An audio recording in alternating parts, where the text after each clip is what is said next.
it's frustrating. There's a lot of misconceptions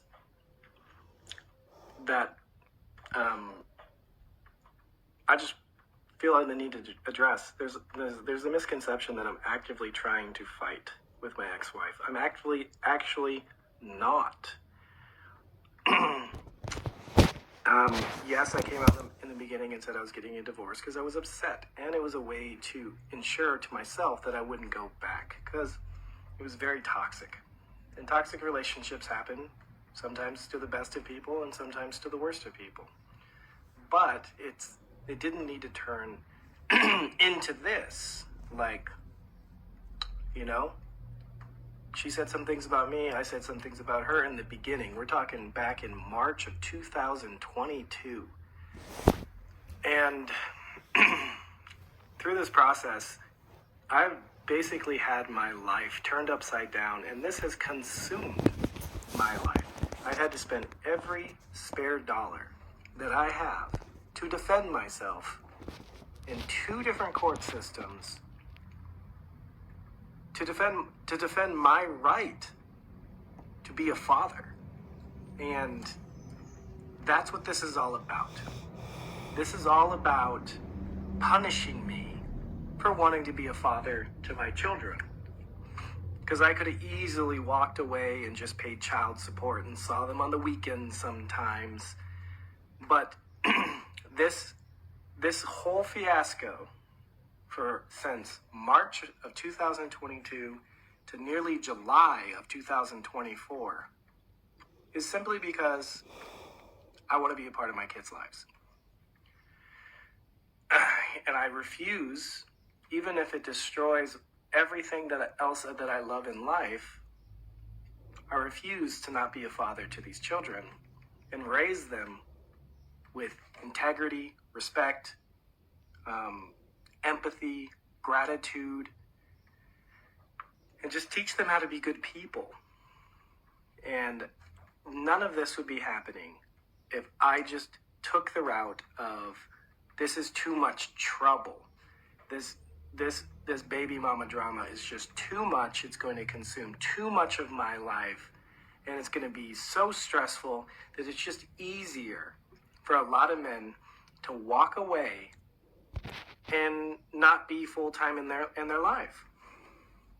And then you got to go into the court system, which favors women, even though it's legally not supposed to. And you basically have to it basically consumes your entire life.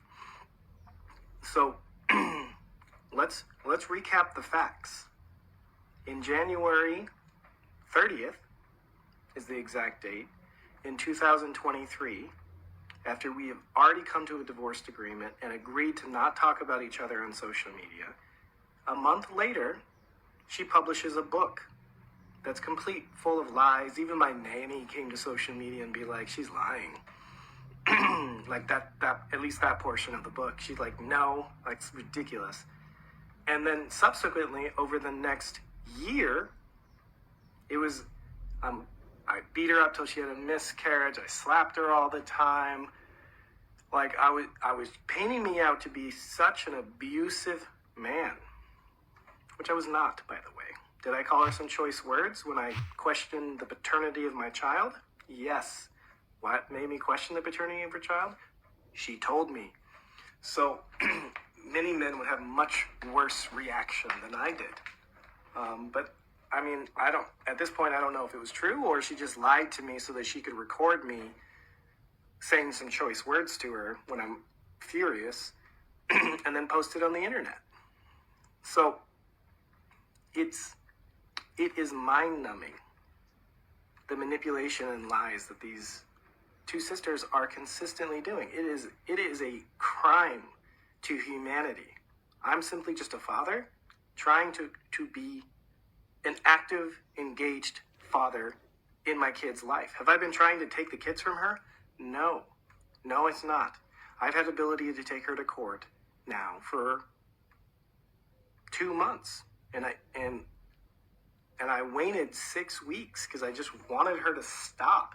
I wanted her to stop spreading these abuse allegations. I wanted her sister to shut her fucking mouth. But this is how they keep their businesses going. This is how they keep the money coming in. And this is how they stay relevant, by trashing me. Which is completely unfair. I was really good to that family. I was really good to her. I immigrated her here, paid every single bill, the entirety of the marriage. I worked 80 hours a week, come home, and I'd still clean the house. I'd still do the laundry, and I'd still take care of June.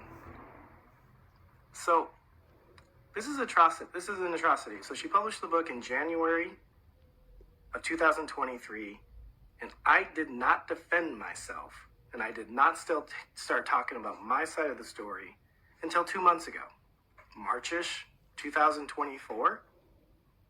So for 2 years, essentially, I was trying to just ignore it, just ignore it, not make a big thing about this, and just take it on the chin.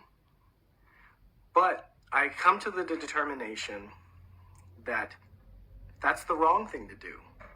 So many men out here are don't even know where their kids are. The how do you say his name? A dear family of 7. I talked to him on the phone for like an hour. He hasn't seen his kids in 10 years because the mom's